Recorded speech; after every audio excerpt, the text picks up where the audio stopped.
তোমরা শুনে রাখো, হযরত আবু বকর সিদ্দিক, হযরত ওমর ফারুক আযম, হযরত ওসমান জিন্নুরাইন, হযরত শেখুদা আলী, শুনো শুনো শুনো, আমি ইন্তেকালের পরে আমার জুব্বা মোবারকটা, আমার আমার পাগলা ওয়াজ কুরআনকে তোমরা দিবা।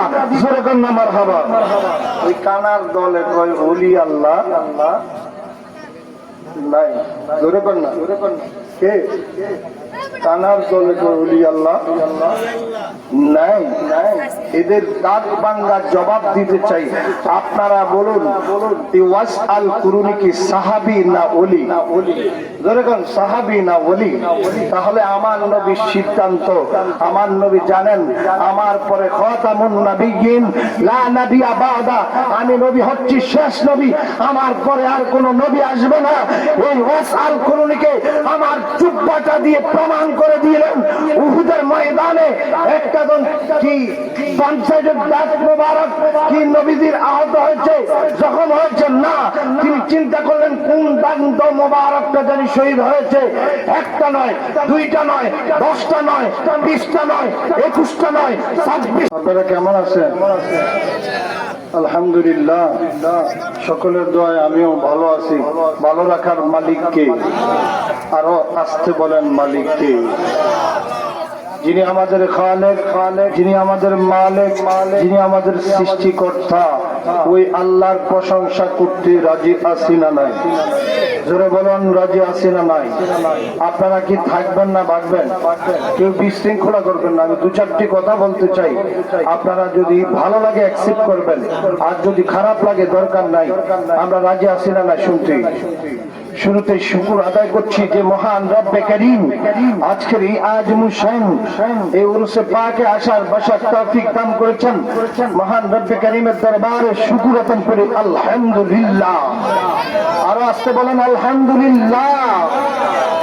আমার আল্লাহ বলেন ওয়াইন তাউদ্দু নি'মাতাল্লাহি, আমি কোরআন এবং হাদিস থেকে বলবো, রাজি আছি না নাই? আল্লাহ বলেন ওয়াইন তাউদ্দু নি'মাতাল্লাহি লা তুহসুহা। বাজান আওয়াজ দিয়ে কোন আল্লাহু আকবার।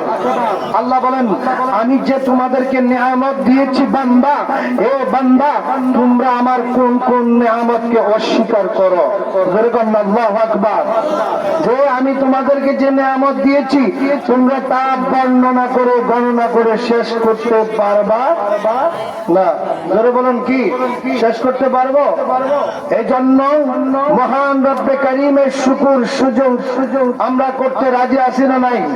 তারই পাশাপাশি অসংখ্য দুরূদ সালাম নবী কামনে ওয়ালার দরবারে আল্লাহ তাআলা কবুল করুক। সকলে বলে আমিন। আর জোরে বলেন আমিন। এই মাহফিল প্রতি বছর হোক, আমরা চাই কি চাই না? আমি গুনাহগার, যেহেতু সুযোগ পেয়েছি সন্ধ্যা থেকে পর্যন্ত, এখন আপনাদের সাথে কথা হয়েছে, এই জন্য নিজকে ধন্য মনে করছি। মারহাবা বলেন। আসলে আমরা এই পৃথিবী ছেড়ে দুনিয়াতে কি থাকবো না অন্ধকার কবরে চলে যাব? আমি হয়তো আজকেই বিদায় নিতাম, আসার সময় অ্যাক্সিডেন্ট হয়ে আমার পাও এখনো ব্যথা। যাই হোক, অ্যাক্সিডেন্ট হয়েছে বাগিনা পড়ার সহ এই যে সেরিয়ারা স্কুলের সামনে লাকসাম দিয়ে ঢুকছি তো। যাই হোক হায়াত দেওয়ার মালিককে, মউত দাতা আমাদের মরণ দাতার মালিককে যেহেতু এখনো বাঁচিয়ে রেখেছেন কে? জোরে বলুন কে? ওই আল্লাহকে পেতে হলে তার প্রিয় হাবিবের ভালোবাসা লাগবে কি লাগবে না? পৃথিবীর যতই ইবাদত বন্দেগী করেন না কেন, আল্লাহ বলেন আমার হাবিবের ইত্তেবা আমার ইত্তেবা। জোরে বলেন আল্লাহু আকবার। কি জন্য বললাম বাবা? আমার নবীর ভালোবাসা কিভাবে পাবেন? নবীজি বলেন আমার সাহাবীদেরকে ভালোবাসলে আমাকে পাইবা। এবার সাহাবীদেরকে কিভাবে পাইবেন? আমরা তো সাহাবীর যুগ পাইনি, তাহলে আউলিয়া কেরাম এই দেশে ইসলাম প্রচার করেছেন। কথা বলেন ঠিক কিনা? এই জন্য সূরা ইউনূসে আমার আল্লাহ বলেন, সূরা ইউনূসের মধ্যে আল্লাহ তাআলা বলেন বিসমিল্লাহির রাহমানির রাহিম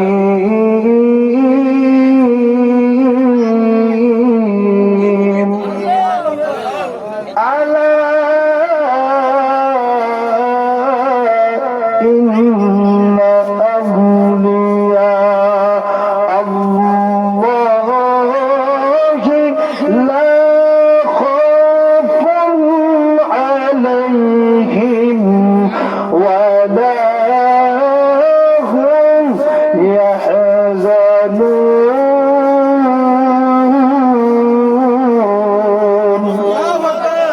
আচ্ছা, এটা কি কোরআনের বাইরে না ভিতরে?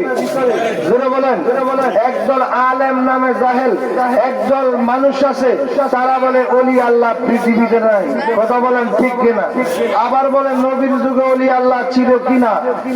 আমি এই কথাটাই ওলি আল্লাহ এবং নবীদের ব্যাপারে এই ডিভাইডেডটা আমি আপনাদেরকে বোঝানোর চেষ্টা করছি।